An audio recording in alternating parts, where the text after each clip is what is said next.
Bismillahirrahmanirrahim. Alhamdulillahirabbil alamin. Wa bihi nasta'inu ala umurid dunya waddin. Allahumma shalli wa sallim wa barik ala habibina wa syafi'ina sayyidina wa maulana Muhammadin wa ala alihi wa ashabihi wa man tabi'ahum bi ihsanin ila yaumiddin. Amma ba'du. Malam hari ini tema kita tema kesadaran. Sadar yang lebih berkualitas. Tidak sekedar sadar bahwa kita bangun, bahwa kita sehat, mungkin ya sehat sangat penting. Tapi kita coba menggali kesadaran yang lebih dalam. Meskipun pelan-pelan ya, malam hari ini kita pelan-pelan saja melangkahnya. Nanti ada banyak pikiran-pikiran para filosof, tapi dinikmati saja. Mungkin ada yang bisa ditangkap, ada yang tidak. Bismillah, kita mulai. Redefinisi. Banyak definisi kalau teman-teman buka buku, tapi secara umum menurut saya yang disebut sadar itu kita paham tentang diri kita dan lingkungan kita. Kita mengenali diri kita dan lingkungan kita. Ini berarti sadar. Kalau kita tidak kenal diri kita, tidak ngerti lingkungan sekeliling kita, ya kita disebutnya tidak sadar. Jadi yang paling awal justru paling berat itu mengenali diri. Menyadari siapa aku, mengapa aku seperti ini, mengapa aku di sini, itu bagian dari kesadaran.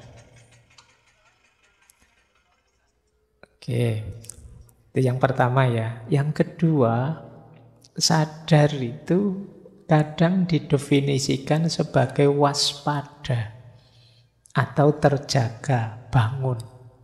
Ya ini lawannya pingsan, lawannya koma, lawannya ngantuk. Mungkin ada yang bilang kalau ngantuk itu setengah sadar, Pak. Setengah sadar, setengah enggak.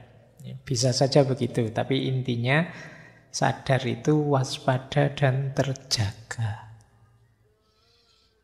Nah, misalnya teman-teman tidak waspada, di depannya ada minuman misalnya, terus ketendang. Nah, ketendang itu kan berarti dalam kondisi tidak sadar.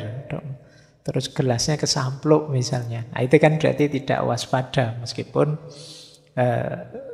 bangun sih tidak cuma karena kurang waspada. Nah, ini juga disebut tidak sadar. Makanya kalian kan menceritakan pada teman, mohon maaf saya tidak sadar. Saya tidak sengaja, terus gelasnya kesenggol. Terus jatuh. Nah, ya meskipun istilah yang kedua ini kan sering kita pakai jadi modus. Kalau kita salah, kalau kita keliru, kalau kita khilaf apa, terus alasannya tidak sadar.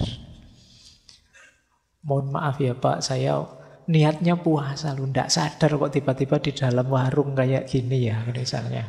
Itu kamu kan pakai alasan itu gayamu biar orang tidak menyalahkan kamu. Padahal kamu asik main game misalnya, loh saya tidak sadar Pak, dari subuh sampai maghrib saya berarti tadi tidak sholat zuhur, tidak sholat asar. Ya mohon maaf ya Pak, tidak sadar. Ya sadar, wong kamu main game dan menang, ya kadang kalah ngamuk-ngamuk, itu namanya masih sadar. Nah, jadi waspada dan terjaga. Ada juga yang mendefinisikan sadar itu yang nomor 3 itu. Isi mental dan pikiran. Jadi kalau ini lebih ke bentuk kesadaran. Di isi diri kita, isi mental kita. Misalnya saya ada di sini dengan kesadaran saya sedang memberi kajian. Kalian duduk di sana dengan kesadaran sedang mengikuti kajian. Awas kebalik-balik, awas keliru. Jadi isi mental dan isi pikiran. Termasuk kalau kalian sering saya orang Indonesia loh, saya Muslim loh, saya masih muda loh, saya mahasiswa loh. Ini kan isi kesadarannya.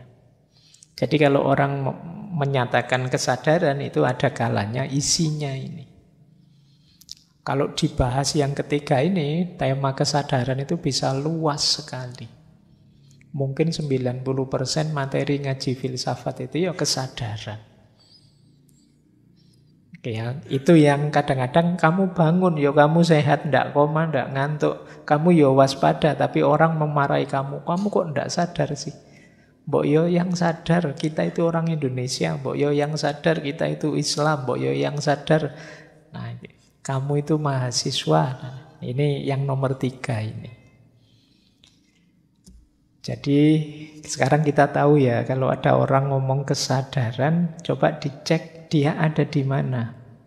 Apakah kesadaran yang pertama, pengenalan diri, pemahaman diri dan lingkungan, ataukah kewaspadaan, keterjagaan? Kalau ini mungkin banyak berhubungan dengan tadi ya, medis dan lain sebagainya. Yang ketiga, isinya. Isi mental dan pikiran. Baik, jadi ini dari sisi definisinya saja. Jadi ini 2 dimensi kesadaran ya. Jadi malam hari ini mungkin sebagian besar kita membahas yaqdzun. Kesadaran level bangun. Tidak sekedar kesadaran bahwa kita hidup. Meskipun nanti kita singgung sedikit tentang hai ini. Yang disebut hidup itu apa? Hidup yang sadar. Baik, ini definisi ya, pemahaman wilayah-wilayah sebelum kita lanjutkan. Nah, sekarang mari kita lihat yang disebut sadar itu apa. Ada 3 jenis pengalaman yang disebut sadar. Yang pertama namanya phenomenal consciousness atau kesadaran fenomenal. Yang kedua, access consciousness, kesadaran akses. Dan yang ketiga, self consciousness, kesadaran tentang diri. Jadi yang pertama, phenomenal consciousness, kesadaran fenomenal. Kesadaran fenomenal itu kita bisa merasakan pengalaman subjektif. Ketika kita berpikir, ketika kita merasakan sesuatu, ketika kita berhubungan dengan sesuatu, ini namanya kesadaran fenomenal. Sensorik, motorik, psikomotorik, kognitif kita kerja dan bisa merasakan sesuatu, berarti kita sadar. Tapi sadar secara fenomenal. Misalnya ya, kita bisa minum. Bismillah. Silakan yang ada minumnya diminum. Yang tidak ada dilihat saja.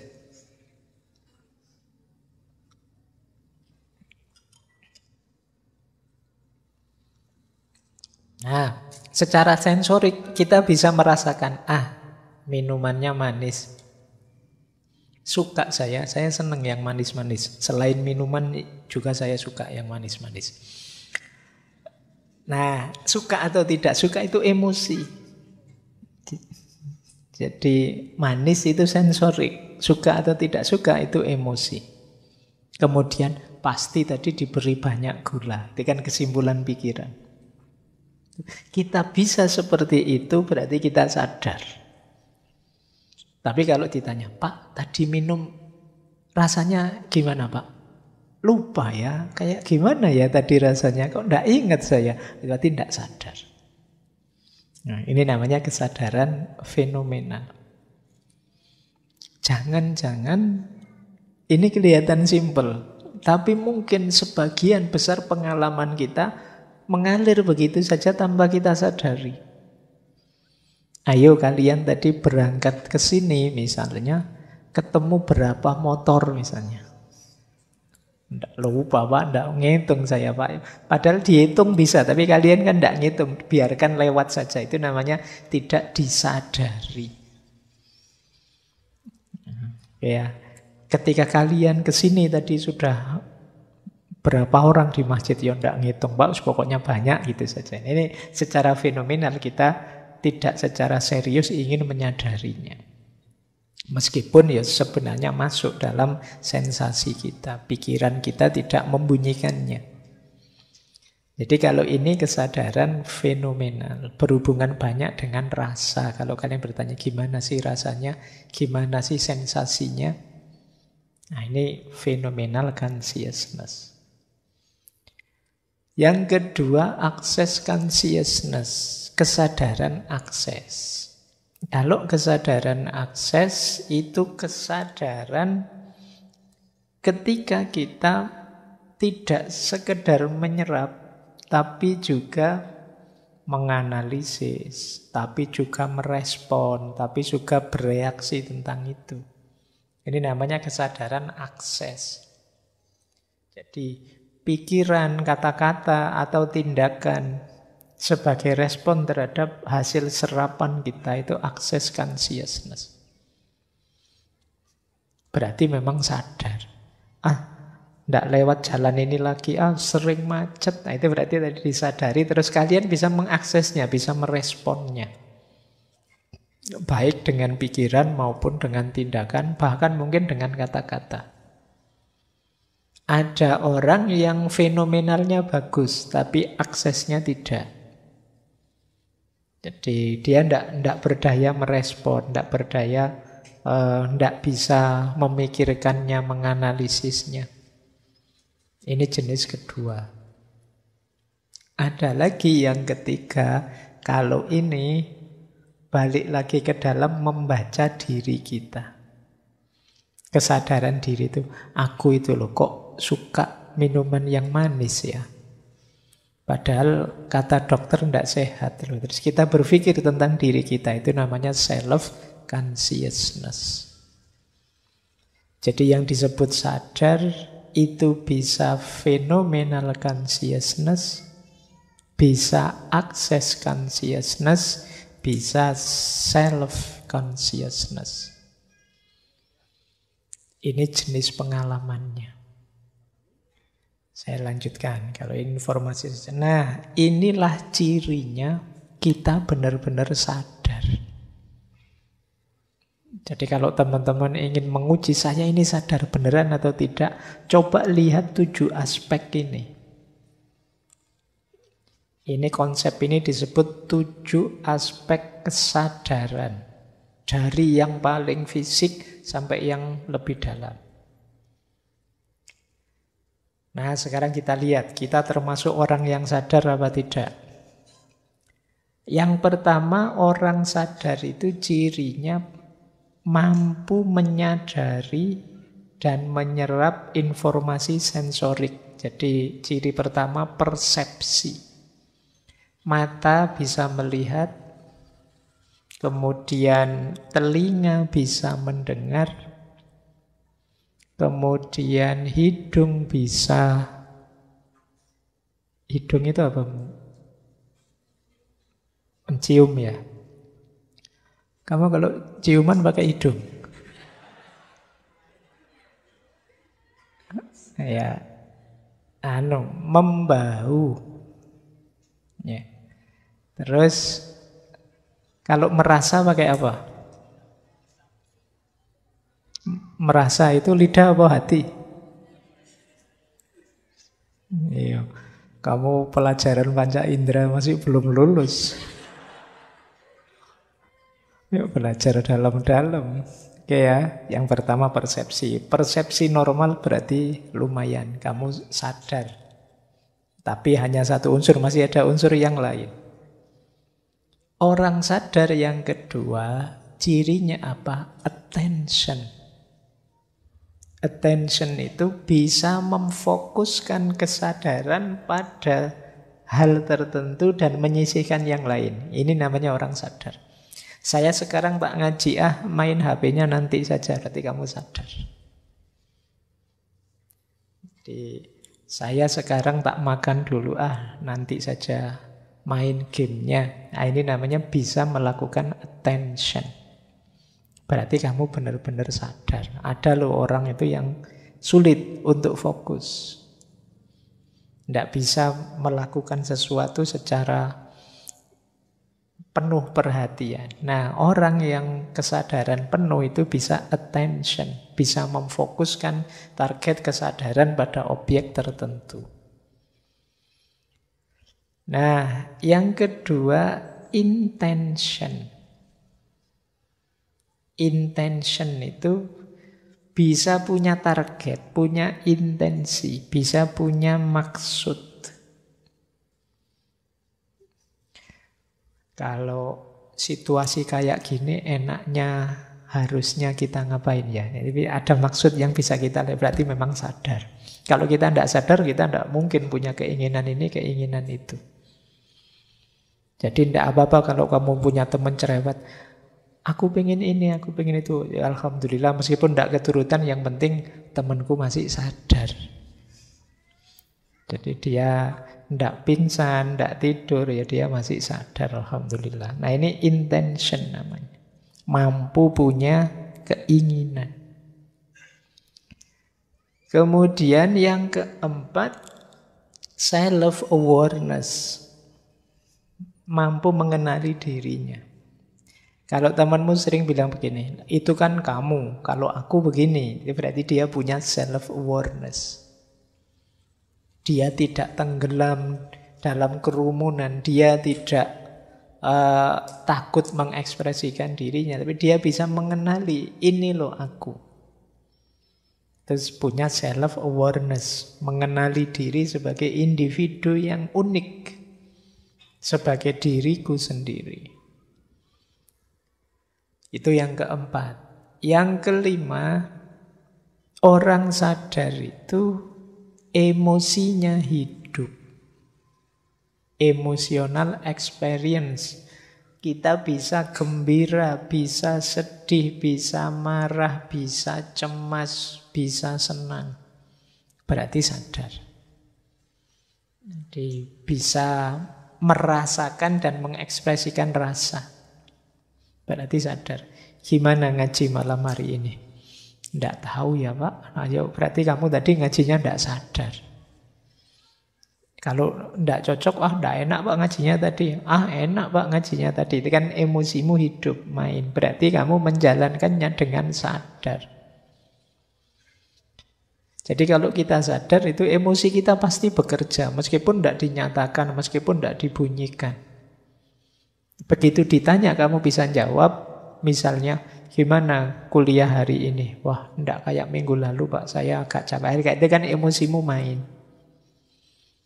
Ketika kamu benar sadar, ini akan main. Kemudian ciri lagi yang keenam, orang sadar itu volition. Volition itu bisa membuat keputusan sendiri secara sadar. Saya ingin tidur saja malam hari ini sampai besok pagi jam 7 misalnya. Itu volition. Bisa memutuskan sendiri, mengambil tindakan sendiri. Sesuai nilai yang menurut kita benar. Alah, daripada nonton TV, tidak ada yang bagus main game bosen pegang HP, ngapain juga tidak ada yang WA. Misalnya, tidur aja deh. Itu kan keputusan kita sendiri. Itu menunjukkan kita sadar, namanya volition. Dan yang terakhir, orang sadar itu cirinya metacognition. Metacognition itu bisa memikirkan pikirannya. Itu benar-benar sadar sudah. Aku tadi kok mikir yang aneh-aneh gitu ya. Itu kan yang memikirkan pikiran. Itu kamu sangat sadar itu berarti. Kok bisa-bisanya membayangkan yang aneh-aneh gitu ya tadi ya. Itu memikirkan pikiranmu sendiri. Ini namanya metacognition. Menunjukkan ya memang kita sadar sih. Bisa mengenali diri kita sampai ke level pengenalan itu sendiri.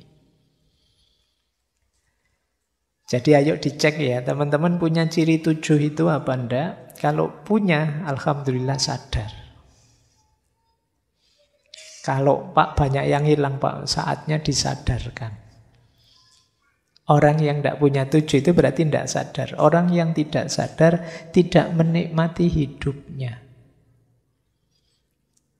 Mungkin ada banyak hal menarik, hal nikmat, hal luar biasa, tapi kamu lewatkan begitu saja. Maka hiduplah dengan sadar, dengan yakdhon tadi. Biar apa? Biar bisa menikmati hidup. Apa sih Pak gunanya menikmati hidup? Biar kita bisa bersyukur. Nah, kuncinya kan nanti di situ.